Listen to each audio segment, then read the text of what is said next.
Well, we are back to tell you some more bits of Appalachian history, another story of Appalachia. This one is one we did our audio podcast on this week. It's about a feud down in Hancock and Hawkins County called the Greene-Jones War, and it's called a war for a reason, isn't it, Rod?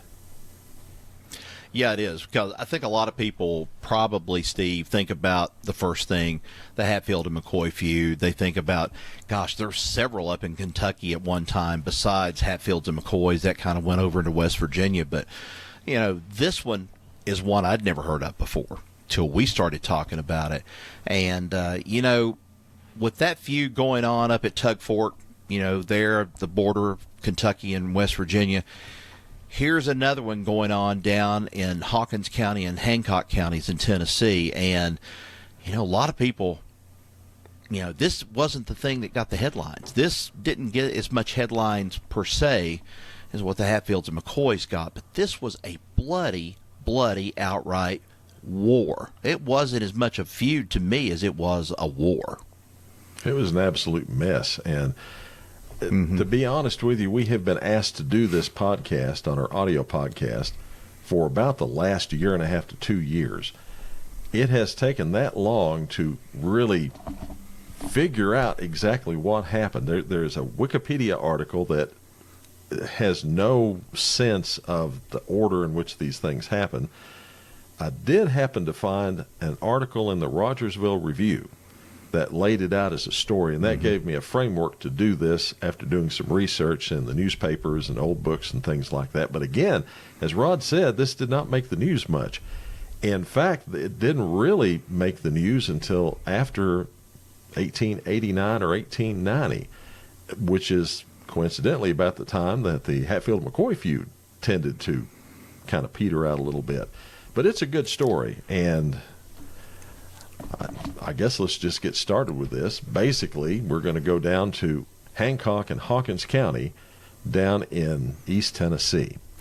Now, there are a couple of different stories that tell how this feud got started. Now, the first one has it that the feud began with, a hog. That's Yes, that's right. yeah, definitely. Sorry. That's okay. Yeah. Asa Jones was the leader of the Jones clan. And like many folks at that time, he kept hogs. And one of these hogs liked to go over to the property of Richard Greene, who is the leader of the Greene clan. The reason he wanted to go over there was because Mr. Greene had corn, really nice corn that hog wanted to get. He shooed him out of his corn and off his property several times. Finally went over and told Mr. Jones, you better keep this hog over here or I'll take care of the situation. That meant a lot because Mr. Greene was known, from what I can see, as, quote, the meanest man in the county, end quote. So, problem solved, right? No, it wasn't, was it, Rod?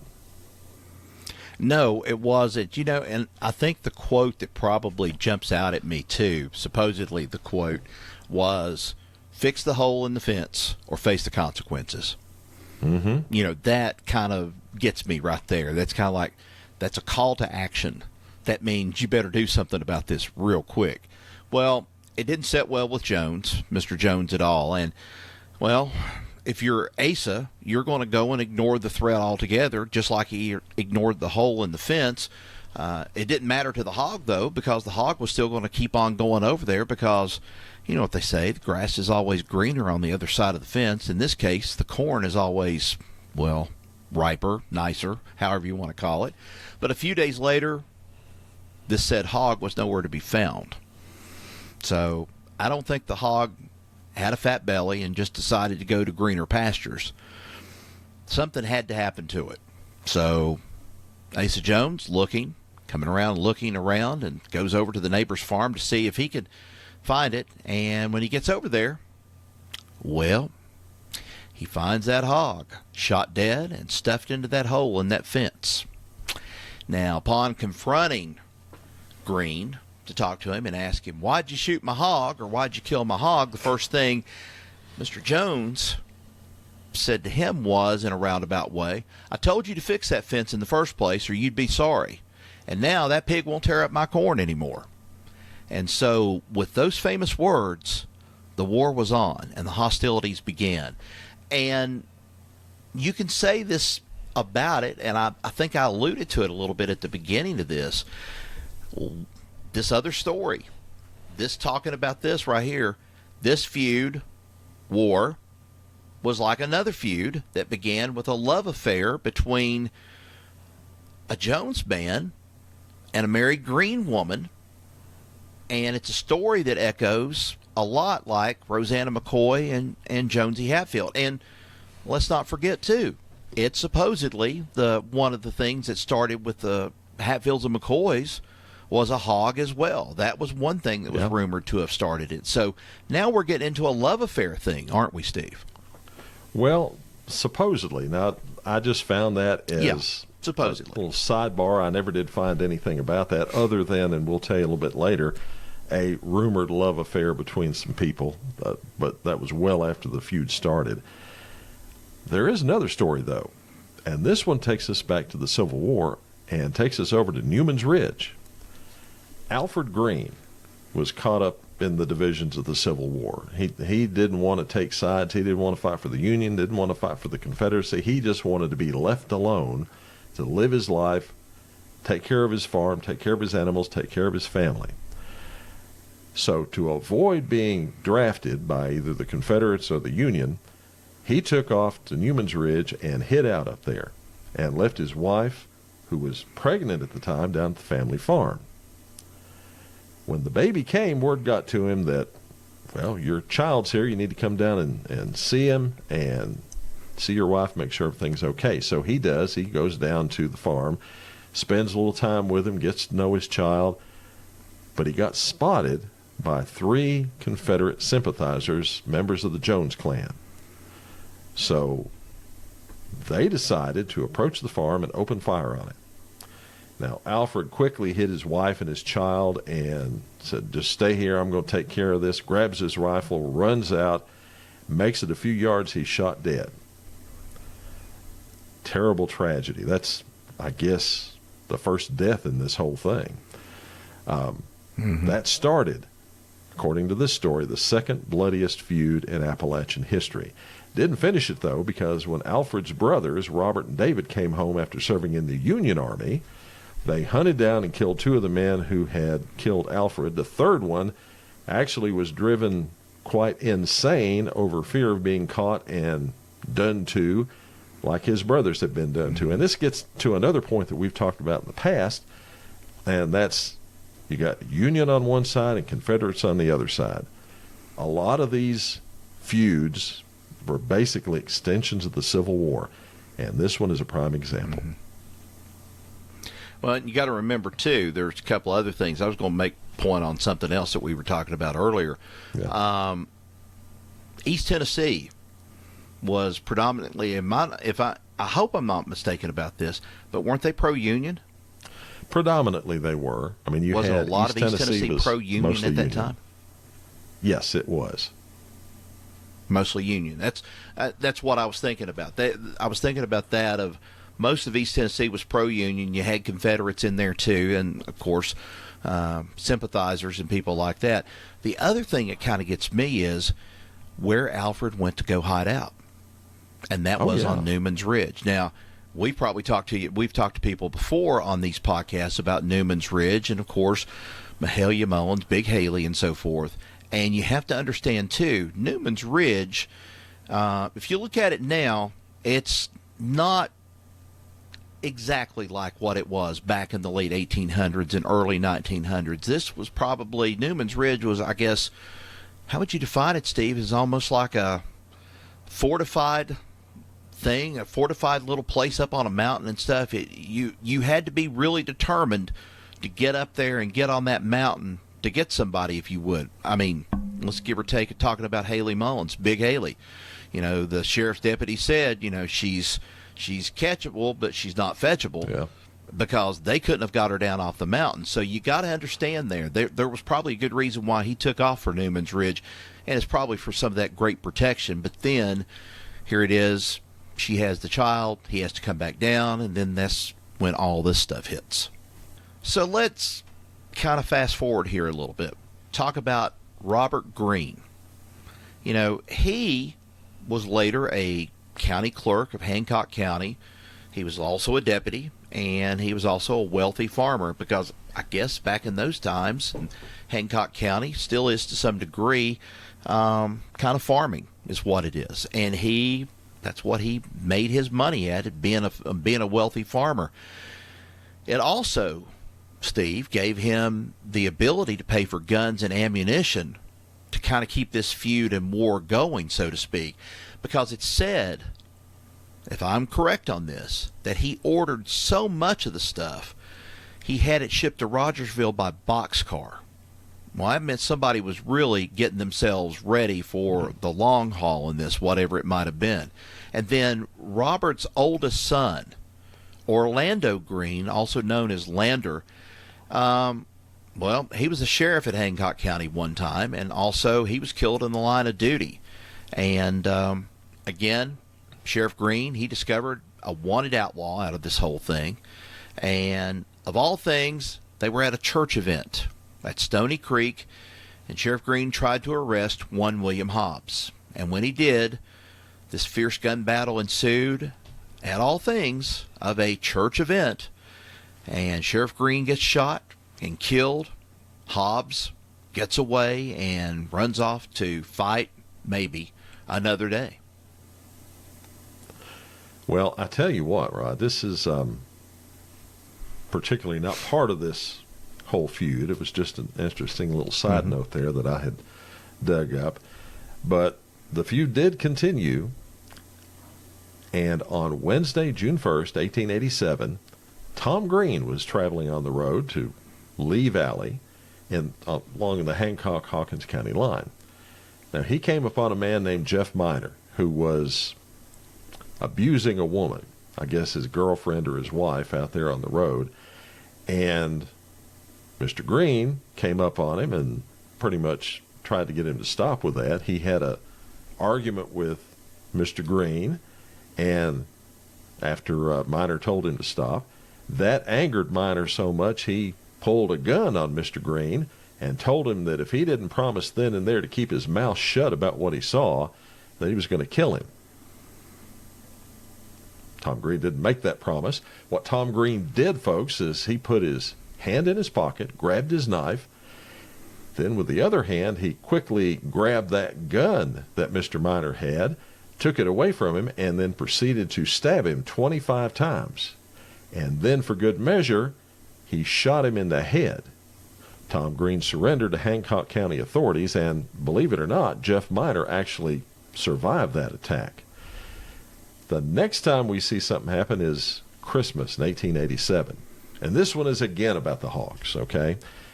Richard Greene and Jim Jones, Asa Jones' son, had a fight over Mr. Greene's hogs. Jones had set his dogs on Greene's pigs, and Greene was quite upset over it. According to newspaper reports, the fight was broken up by Asa Jones, who ordered Mr. Greene to leave his property at gunpoint. But emotions continued to boil, and then Sunday, they boiled over. Sunday, February 12th, 1888. For that day, Jones passed Greene on the road. Now, Greene apparently decided that this was the time to get revenge. Richard Greene pulled out his gun with his right arm and shot at Jim Jones 5 times, hitting him twice in the back and causing his death 12 days later. Now, in retaliation for that killing, Asa Jones then, along with James Pratt and Lewis Gilbert, came up on Richard along with his brothers Lincoln and Thomas in a surprise attack on their farm on April 15, 1888, while the 3 men were working there. Thomas's arm was shot up so bad it had to be amputated. And this, in turn, sparked another round of retaliation on April 16th. That's when John Greene went over to Asa Jones' house and, standing behind a tree, fired 30 rounds into the house. Asa returned fire, but nobody was injured. Jones ordered a shipment of guns and ammunition, preparing to retaliate in force against the Greenes. Now, things settled down for about a month, but on May 28th, there was an attack by the Greenes on two men traveling along War Creek, one of whom was a Greene himself who sympathized with the Jones family in that feud. And we're not done yet, are we, Rod? No, we're not, because it didn't settle down that quick. You know, you had a month between that last encounter. Well, this was shortly thereafter in the month of June. June 2nd, by the way, 1888. 10 Jones men surrounded the home of Hampton Greene. At dawn, realizing a gun battle was about to begin, Hamp Greene sent the women and children out of the house to safety just as the shots began to ring out. That's kind of weird, sending them out and then the gunshots start. Over 300 rounds were fired in the exchange, resulting in one young boy being shot, eventually dying of the wound as he had hidden under his bed instead of running for safety. The next day, the sheriff of Hancock County, George Milburn, took a posse of 37 men to arrest the Jones men involved in the siege of Hamp Greene's house. They weren't able to find them as they had taken to the woods of Clinch Mountain and hid there. Well, here we go. On June 9th, a doctor was called to come amputate the arm of one of the Greene men. This doctor, a Dr. Yo, Y-O-E is the way we'll say it, crossed Clinch Mountain from Hawkins County and took care of his patient and then returned back over the mountain. On his way home, he found a man, John DeVault, dead, lying by the side of the road near the War Creek Church. DeVault was on the Greene side but had been killed by a Western Gilbert, a Greene, because it was thought he'd betrayed the family. Members of both families threatened Dr. Yo's life, prompting him to immediately have to close his practice and leave Hawkins County for parts unknown. After the death of the small boy at Hamp Greene's place, the feud seemed to die down, but things heated up again toward the end of 1888, and the Greene-Jones Feud, or war in this case, was on again. Hamp Greene and James Greene, who was actually on the Jones side, got into a heated argument at Livesey's store. James drew first, but missed. Then Hamp killed James by shooting him in the forehead with a rifle. And we're not done yet, folks. In March 1890, Asa Jones was arrested and tried for the murder of Thomas Berry of Hawkins County, a justice of the peace who lived close to the Hancock County line. Berry had suspected his wife of cheating on him with Asa Jones. Well, on March 23rd, there had been a bad storm, and Berry had gone to his spring house that evening to see if there was any damage. Berry's uncle, Ned Burton, was with him when he went there. After the two got there and opened the door to the spring house, Asa Jones, who'd been waiting inside, shot Thomas Berry in the face with a pistol, killing him before fleeing. Now, it was believed by some that Jones had been waiting in the spring house for a rendezvous with Mrs. Berry and had been surprised by her husband instead. Jones was arrested and tried in Rogersville for the murder, and Ned Burton and his daughter Molly, who worked for Berry as a housekeeper, were called as witnesses against Jones. Burton, described by the Knoxville Journal and Tribune as having the reputation of being the meanest man in Hawkins County. I guess he took Mr. Greene's place, I suppose. But it goes on to say, a short, heavy-built man of 60 with a stiff neck, shaggy yellow beard, cold gray eyes, shaggy brows, and a generally villainous look was portrayed as Berry's true killer by Jones' lawyers. Burton, by the way, had been shot in the shoulder and wounded in July 1890 by an unknown assailant who had apparently shot at him from an old graveyard near his house. There were also suspicions that he and the widow of Thomas Berry had been the victims of someone putting rat poison in their well water. These folks didn't mess around, Rod. No one was arrested for those incidents. Kind of surprises me, Steve, that back in the day somebody didn't file libel or slander against this newspaper for the quote-unquote generally villainous look. I mean, that is, that's stereotyping, okay? Let's just put it that way. That's stereotyping.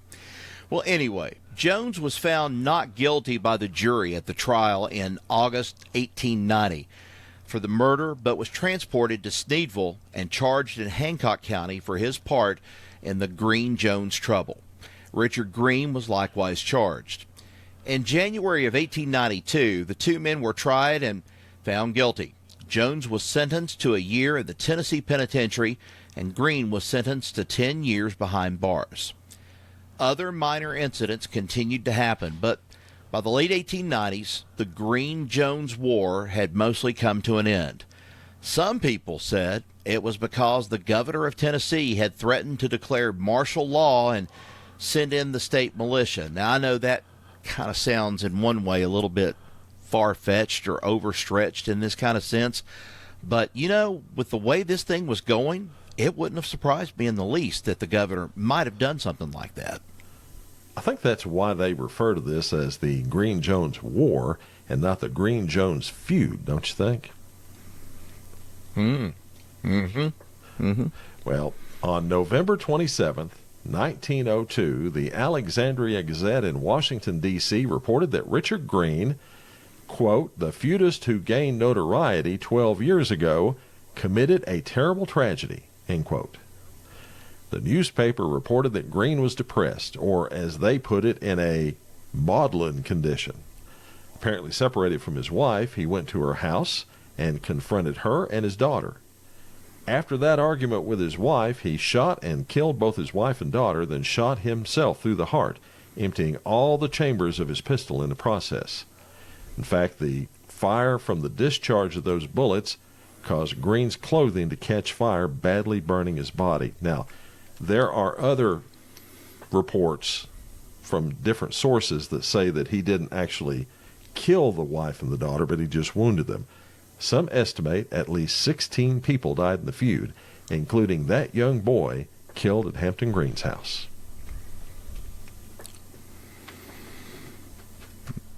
Speechless.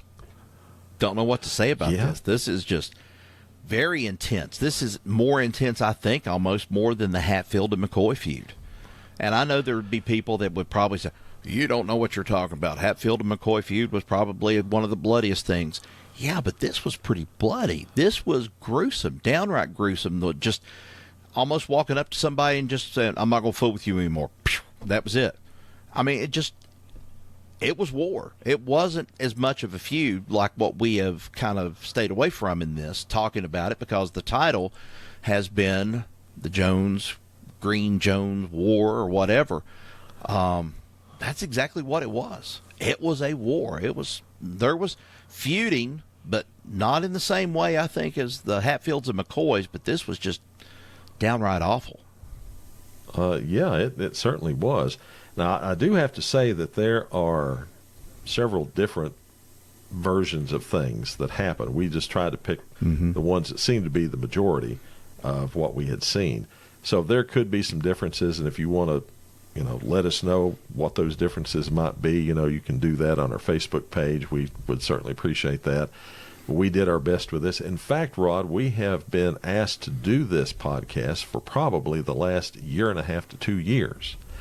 And the reason it's taken us this long is because there are very few accounts, two that I can think of, that lay out the timeline in this. One of them being a article in the Rogersville Review that was put out a few years ago, but it's very sparse. And I used that and took that timeline, and then I went and did the research with the newspapers and books and things and came up with what I had here as best as I could get it together in a proper timeline.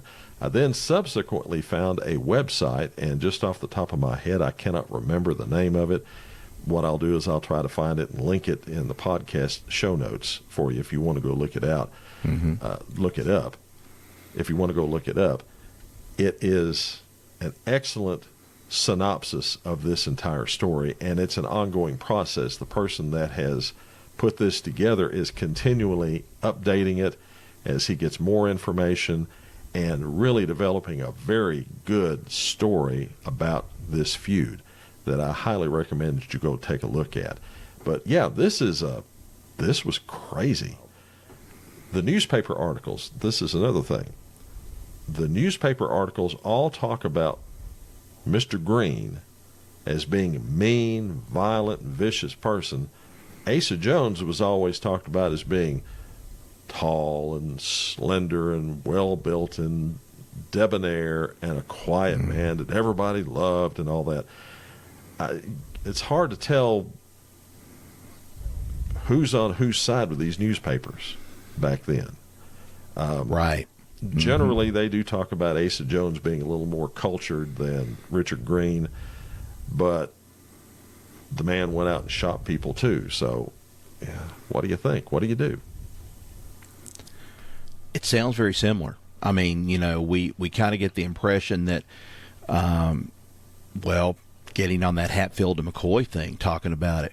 Randall McCoy, brash, kind of loud, not going to take anything off Ance Hatfield. Hatfield was portrayed as sort of the quiet,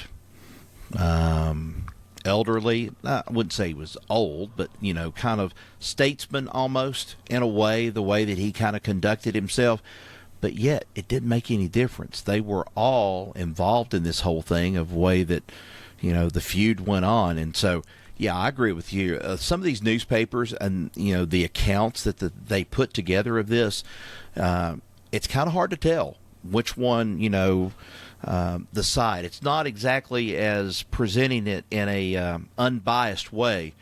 It's almost like they came up with some kind of bias against one or the other, and they came up with it, and what it was over. It was to sell newspapers. That's what it was going to do, sell newspapers and get that word out there to tell people what had happened with this, till people would be interested and say, hey, what's going on down there in Hancock County and Hawkins County, a big feud down there and stuff.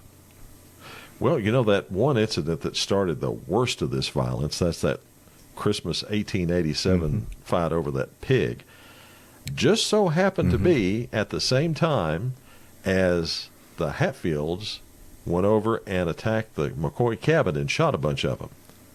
And then there was retaliation on that. So wow, that's why you don't see this. That took precedence with the northern New York newspapers.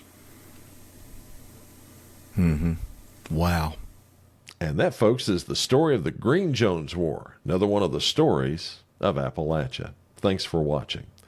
Be sure to subscribe to the audio version of our podcast. We're on Spreaker, Spotify, Apple Podcasts, or wherever you get your favorite podcasts. And don't forget to go down below here on YouTube and click that subscribe button and give us a like and leave us a comment. We'd appreciate it.